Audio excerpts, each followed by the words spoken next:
এই নির্বাচনমুখী যারা দ্রুত গতিতে নির্বাচনের ভুয়া তুলে বাংলাদেশের রাজপথে লাশের রাজনীতি করতে চাচ্ছে, পাহাড়ের আমাদের ভাই এবং বোনরা রয়েছেন, আপনারা এই মুজিববাদী যেই সংবিধানে আপনাদেরকে কোনো স্থান দেওয়া হয় নাই, সেই সংবিধানের বিরুদ্ধে আপনাদের আওয়াজ জারি রাখুন।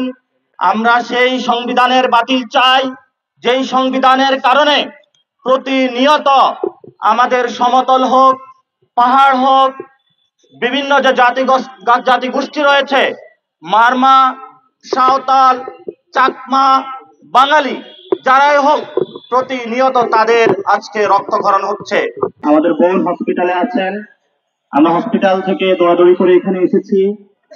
আমরা আজকে এখানে বিক্ষোভ মিছিল করছি।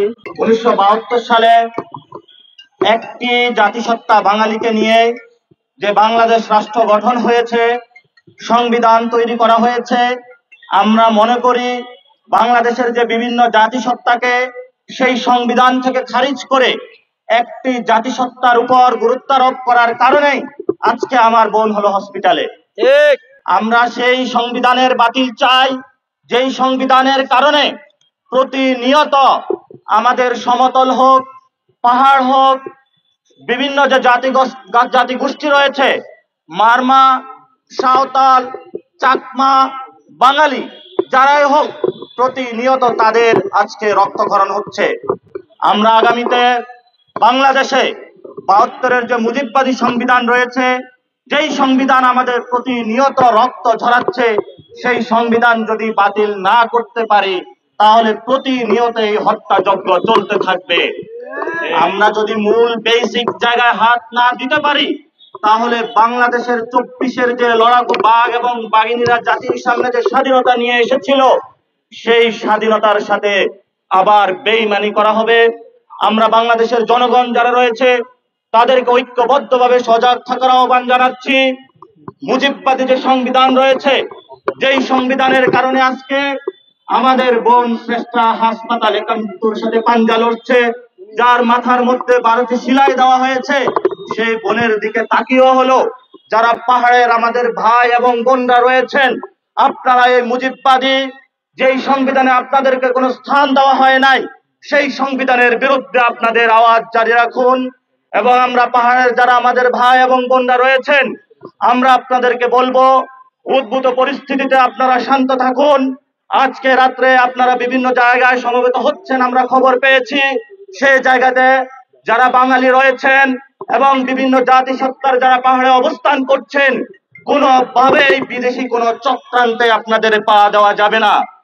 আমরা গতকালকে একটি স্টেটমেন্ট দেখেছি যে বাংলাদেশকে অস্থিতিশীল করার চক্রান্ত চলছে বাহিরের এবং ভিতরের শক্তি থেকে।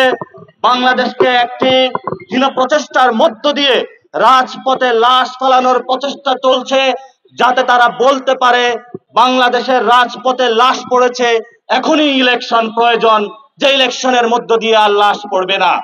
আমরা মনে করি এই যে আজকের যে ঘটনা ঘটেছে, এটা গতকালকে ভারতীয় যে সেনাপ্রধান যে বক্তব্য দিয়েছিল যে আমাদের দ্রুত নির্বাচনের মধ্যে যেতে হবে, এবং বাংলাদেশের যে রাজনৈতিক জনগোষ্ঠী তারাও একই সাথে সুর মিলিয়ে বক্তব্য দিয়েছিল যে দ্রুত ইলেকশন ম্যান্ডেটের মধ্যে যেতে হবে।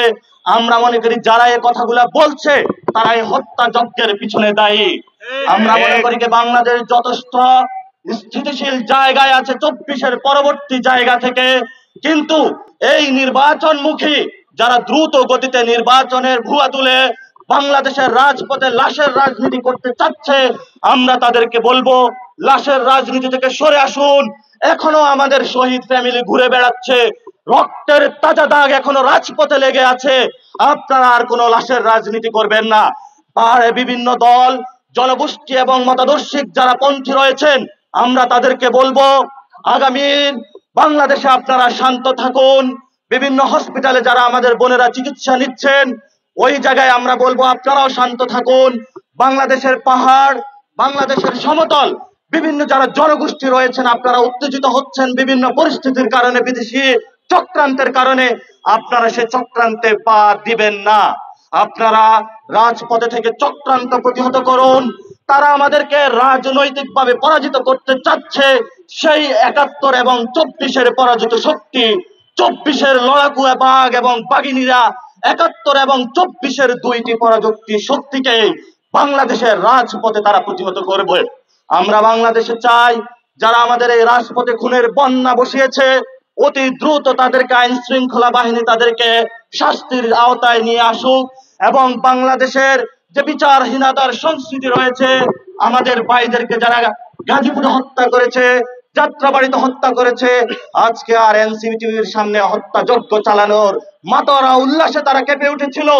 আমরা মনে করি 71-এর হত্যাযজ্ঞ, 90-এর হত্যাযজ্ঞ এবং এই 24-এর হত্যাযজ্ঞ, আজকে এনসিটিভির সামনে যে হত্যাযজ্ঞ চালানোর প্রচেষ্টা চালানো হয়েছে আমাদের বন্ধুরূপে, একই ধারাবাহিকতায়, এবং সেই ধারাবাহিকতার পিছনে ভারত রাষ্ট্র এবং বাংলাদেশের বিভিন্ন রাজনৈতিক দল যারা একই সুরে কথা মিলিয়ে বাংলাদেশের লাশের রাজনীতি কায়েম করতে চায়, তারা এই ঘটনা ঘটানোর চেষ্টা চালাচ্ছে।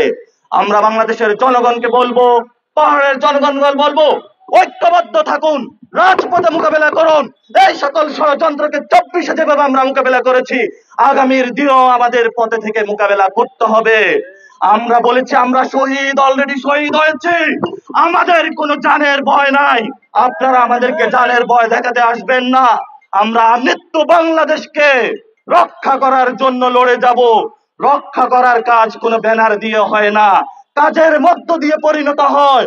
যদি বাংলাদেশকে রক্ষা করতে হয় সুস্থ শান্তি শৃঙ্খল পরিবেশের মধ্য দিয়ে, লাশের রাজনীতি থেকে ফিরে এসে বাংলাদেশের জনগণের দিকে তাকিয়ে, আমাদের মা বোনদের দিকে তাকিয়ে আপনারা সুস্থ দ্বারা রাজনীতিতে আসুন। সেই লড়াইয়ের আহ্বান জানিয়ে আমরা আজকে বৈষম্য বিরোধী এবং জাতীয় নাগরিক কমিটির এখানে যারা এসেছেন সকলকে ধন্যবাদ এবং শুভেচ্ছা জ্ঞাপন করছি জাতীয় নাগরিক কমিটির পক্ষ থেকে। বিভেদ না ঐক্য, বিভেদ না ঐক্য।